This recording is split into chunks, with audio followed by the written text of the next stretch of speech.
ইসলাম ভাবতে হবে। সবকিছু অবদান হাত কোরআন থেকেই তার প্রমাণ। মা ফাররাতনা ফিল কিতাবি মিন শাই। আল্লাহ বললেন আমি সব কিছু কোরআনের ভিতরে আলোচনা করেছি। তোরা যদি না পাস তোদের অজ্ঞতা, কিন্তু দুপাতা পড়ার পরে আমার কোরআন বুঝে না আসলে তখন আমরা বলি দূর সব ফালতু কথা। ভারতবর্ষের একজন স্বনামধন্য ব্যক্তিত্ব ছিলেন যার নাম হলো সৈয়দ আহমদ। হ্যাঁ গো, কি বলে, যিনি মুসলিম আলিগড় ইউনিভার্সিটির প্রতিষ্ঠাতা স্যার সৈয়দ আহমদ একজন ব্যারিস্টার ছিলেন, ভারতবর্ষের সুপ্রিম কোর্টের জাজ ছিলেন।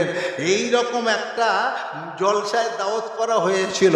আর তার ছেলে দেওবন্দ থেকে মুক্তি পাস করার পরে ব্যারিস্টারি পড়তে লন্ডনে থাকছিল। লন্ডন থেকে সবে বাড়ি ফিরেছে